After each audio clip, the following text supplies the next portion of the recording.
अस्सलामु अलैकुम वरहमतुल्लाहि वबरकातुहू। मुअज़्ज़िज़ हाज़िरीन इकराम, बुज़ुर्गान क़ौम और मिल्लत,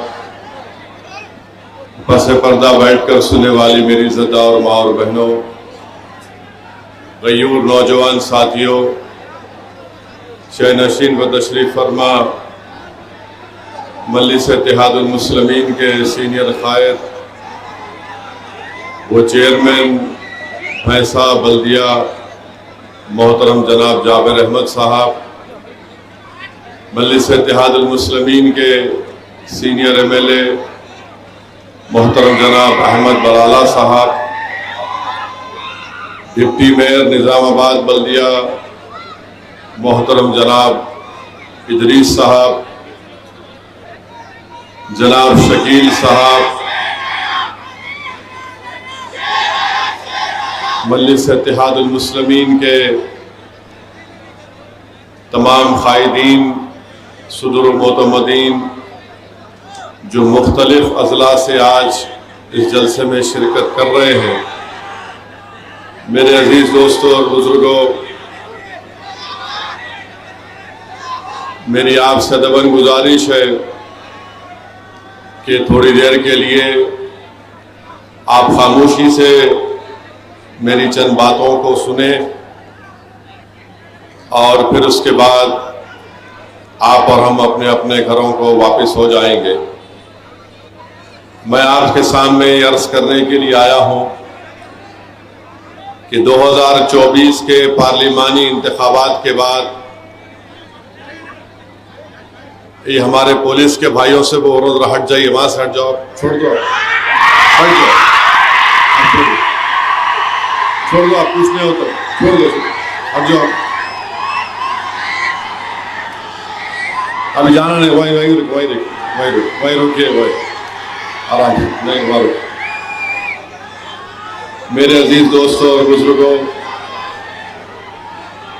2024 के मत करिए, कुछ भी मत करिए, अफरा तफरी मत, मैं आप तकरीर करना चाहें मैं करूं या बैठ जाओ। 2024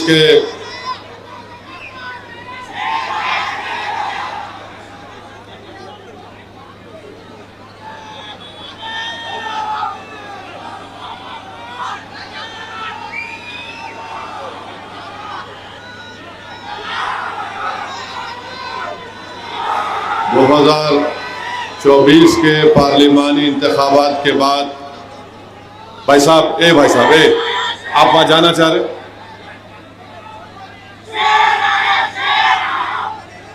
इंतखाबात के नतीजे आए, उसके बाद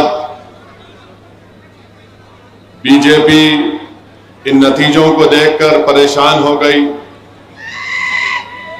पार्लिमानी इलेक्शन से पहले नरेंद्र मोदी ये कह रहे थे कि अब की बार 370 बीजेपी लाएगी और NDA 400 पार होगी।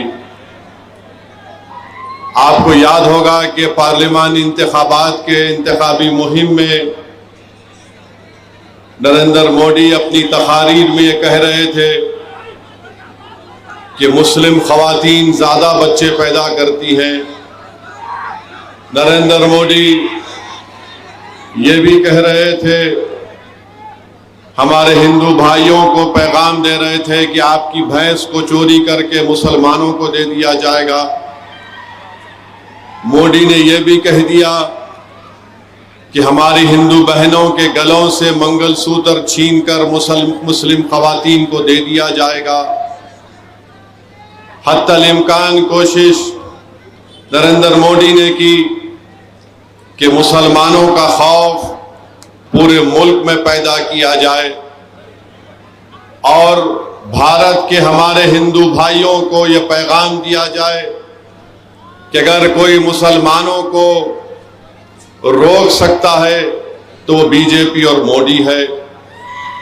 बहरहाल पार्लिमानी इलेक्शन के नतीजे आए और नतीजे आने के बाद नरेंद्र मोदी ने यह तय कर लिया क्योंकि भारत के मुसलमानों ने मुत्तहिदा तौर पर अपना एक वोट आरएसएस, बजरंग दल, विश्व हिंदू परिषद और बीजेपी के खिलाफ इस्तेमाल किया।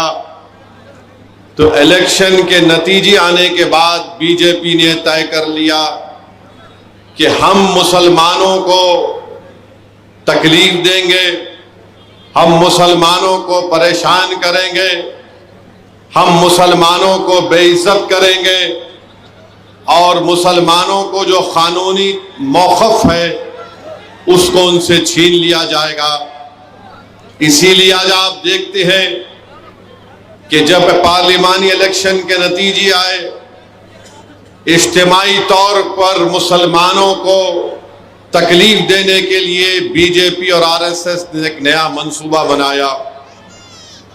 हम देखते हैं कि मध्य प्रदेश में घरों को बुलडोजरों से तोड़ दिया गया।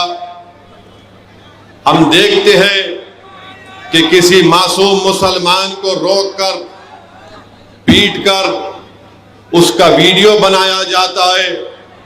हम देखते हैं कि हमारी माँ और बहनों के ऊपर रिमार्क किए जाती हैं और ये सबसे ज्यादा पार्लिमानी इलेक्शन के रिजल्ट और नतीजे आने के बाद हम देख रहे हैं।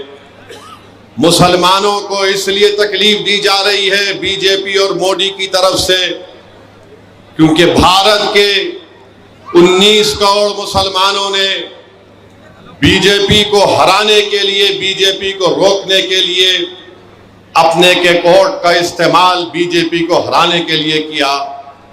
मगर मुझे ये कहना पड़ता है कि जहां पर भारत की मुस्लिम अक़लियत ने, जो सबसे बड़ी अक़लियत है, अपने वोट का पूरा इस्तेमाल बीजेपी को शिकस्त देने के लिए किया, वहीं पर आज भारत की पार्लियामेंट में सिर्फ 4% मुसलमान एमपी जीत कर आते हैं। मैं आपको ये बताना चाहता हूं कि बहुत अच्छा हमने फैसला तो लिया, मगर ये तो बताइए कि भारत की पार्लियामेंट में जहां पर बैकवर्ड क्लास के, जिनकी आबादी हमारे बैकवर्ड क्लास की जितनी है उतनी आबादी के मुताबिक उनके एमपी जीत कर आ गए। अपर कास्ट के लोग जिनकी उनकी आबादी है, उनकी आबादी के मुताबिक उनके एमपी जीत कर आए। अगर भारत की पार्लियामेंट में अगर किसी एक तबके की नुमाइंदगी नहीं है उनकी आबादी के मुताबिक, तो वो मुसलमान है। इसीलिए मेरे अजीज दोस्तों और बुजुर्गों, मजलिस इत्तेहादुल मुस्लिमीन हमेशा से ये कह रही है कि आपको अपनी वोट के जरिए अपनी क़ियादत को मजबूत करना है। जहां पर आपकी क़ियादत नहीं है वहां पर आपको अपनी क़ियादत को बनाना पड़ेगा। मेरे भाई, आप क्या चाहते हैं? आप लोग वो क्या चाहते हैं? टोपी वाले हटिए, आप लोग हट जाइए वहां से, हट जाओ। क्या प्रॉब्लम है उनका? क्या प्रॉब्लम है उनका? जाके समझाइए ना, कौन है वो? क्या प्रॉब्लम है उनका? क्या प्रॉब्लम है आपका? हटिए वहां से। मौलाना, चलिए हटिए वहां से, हटिए। मजाक कर रहे हैं क्या आप लोग? बैठिए उधर।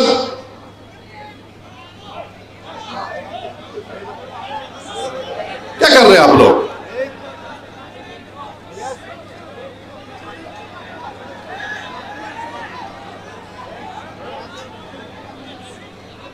मैं आपसे बता रहा था कि आपको अपनी क़ियादत को मजबूत करना है। वो लाइट का पोल भी गिर जाएगा भाई साहब आपके जज्बात में देख के।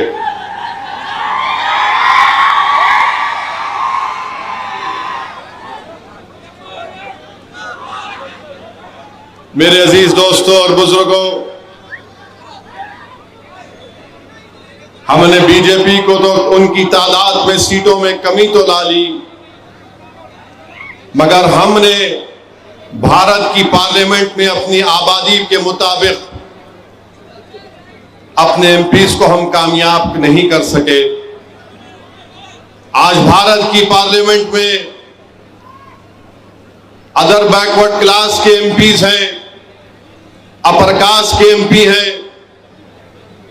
अगर कोई नहीं है तो मुसलमान एमपी बराबर नहीं है। सिर्फ 4% एमपी भारत की पार्लियामेंट में जीत कर आए। बताइए, आज आप तेलंगाना में एक ही मुस्लिम एमपी जीत कर आता है। महाराष्ट्र में 48 लोकसभा की सीटें थीं और उन 48 लोकसभा में एक इम्तियाज जलील कामयाब हुआ था। तो औरंगाबाद में इम्तियाज जलील की कामयाबी को रोकने के लिए तमाम पार्टी के लोग मिल गए। फिरका परस भी, नाम निहाद सेकुलर भी मिलकर इम्तियाज जलील को कामयाब होने से रोक दिया। कर्नाटका है, कर्नाटका में एक भी मुस्लिम एमपी नहीं है। महाराष्ट्र भारत का दूसरा बड़ा प्रदेश है। आप जाकर देख लिए, मध्य प्रदेश, राजस्थान, छत्तीसगढ़, दिल्ली, यहां पर कोई मुस्लिम एमपी नहीं जीतता है। गुजरात में